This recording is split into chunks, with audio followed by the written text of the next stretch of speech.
Në seancën maraton të kuvendit, opozita dhe mazhoranca kanë vijuar sërish për plasjet e tyre në sajt të mosdakortësive midis palëve. Ministri i Drejtësisë, Beskort Lamallari, prezantoi projekt ligjin për disa shtesa dhe ndryshime në ligjin për Kodin Penal të Republikës së Shqipërisë, i ndryshuar. Lamallari tha se ndryshimet vijnë në kuadër të procesit të integrimit europian të vendit, duke afruar më tej legjislacionin shqiptar me atë të Bashkimit Evropian. Dy ndryshimet e propozuara më të debatuara në opinionin publik dhe qarqet mediatike është ashpërsimi i sanksionit penal për parkimin dysh dhe dekriminalizimin e shpifjes për gazetarët. Sipas ministrit Lamallari, ndryshimi për dekriminalizimin e shpifjes për gazetarët është një shembull i diskriminimit pozitiv që shteti shqiptar ka ndaj medias.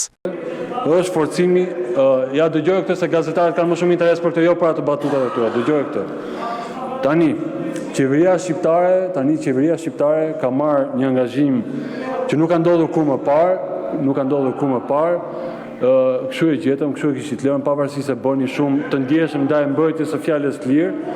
Në fakt, për herë të parë, shteti shqiptar shkon me një nizmë shumë serioze, ku ka duke në mbrojtje të shprehjes, pra lirisë së shprehjes dhe një vendi më demokratik që i përqafon punën dhe misionin e gazetarëve, pa e vendosur ata përpara presionit për procedim penal për shkak të akuzave që mund të bëhen për shpifje, sidomos kur ata janë në mirëbesim, apo kur qartësi ata po kryejnë detyrën e tyre duke respektuar etikën dhe misionin e gazetarit, nuk mund të ketë kursesi ndjekje penale për ta. Qeveria shqiptare ka shprehur qartë vullnetin e saj dhe kjo ka qenë në konsultim pa dyshim dhe me Komisionin Evropian, por nuk jemi mjaftuar vetëm këtu. Krahas dekriminalizimit të shpifjes për gazetarët, kemi shkuar dhe më tej, duke garantuar mbrojtje specifike për ta, ku në nenin që përkon me kanosjen, në fakt ne ashpërsojmë dënimin për çdo kënd i cili po kanos gazetarin, i cili është i qartë që po kryen detyrën e tij, dhe pra ne kemi një veprim të dyfish për gazetarët, jo vetëm i lehtësojmë ata nga çdo kallëzim i mundshëm për shpifje, po shkojmë akoma më tej duke vendosur një standard të ri që nuk ka ekzistuar më parë në Shqipëri për mbrojtjen specifike të gazetarëve në, si shpreh kjo e qartë, e vullnetit të qeverisë shqiptare për të stimuluar lirinë e shprehjes dhe punën investigative që bëjnë gazetarët. Deputeti socialist Ulsi Manja ka mbështetur propozimin e ministrit të Drejtësisë për një kod të ri penal, ndërsa shton se gazetarët nuk duhet të jenë të shqetësuar, por profesionistët e shpifjes.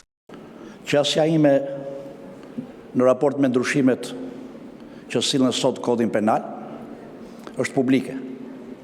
Unë kam qenë dhe jam që Shqipëria do duhet ketë një kod të ri penal, sepse kam përshtypjen që kjo që po ndërhyjmë sot duhet të jetë radha e 37 që ndërhyjmë kodin penal. Kështu që thon kjo, unë mendoj se jemi në rrugën e duhur që sipas angazhimeve që kemi marrë, ne të kemi një kod të ri penal. Ndërkohë opozita ka kundërshtuar këto ndryshime, duke thënë se ligji penal nuk mund të përdoret për të mbrojtur reputacionet e politikanëve. Dhe vini këtu dhe shisni si standard diçka që nuk e ka asnjë vend tjetër. Ju thoni nuk do të mbajnë përgjegjësi për shpifje gazetarët që janë të regjistruar. Po ky kuvend e di që profesioni i gazetarit nuk është një profesion i rregulluar. Dhe gazetarët nuk janë të regjistruar. Pra kush do ta ndajë? Kush është i regjistruar? Kush është gazetar? Kush nuk quhet gazetar? A futen analistët, a futen përfaqësuesit e shoqërisë civile në këtë përjashtim që ju keni bërë?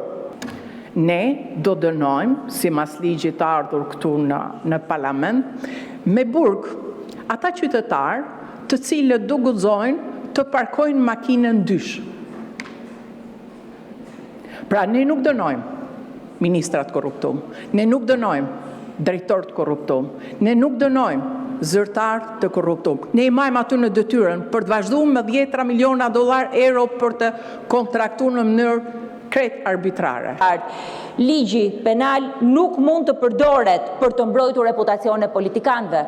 Politikanët nuk mundet ta përdorin ligjin si thik ndaj gazetarëve dhe ndaj fjalës së lirë, ndaj kujdo që ka një mendim në Republikën e Shqipërisë. Komisioni Evropian edhe në komentet zyrtare që ka sjell specifikon objektivi duhet jetë përjashtimi i dënimit me burgim si mas ndëshkuese për fjalën, pra shfuqizimi i plot i nenit 119 dhe 120.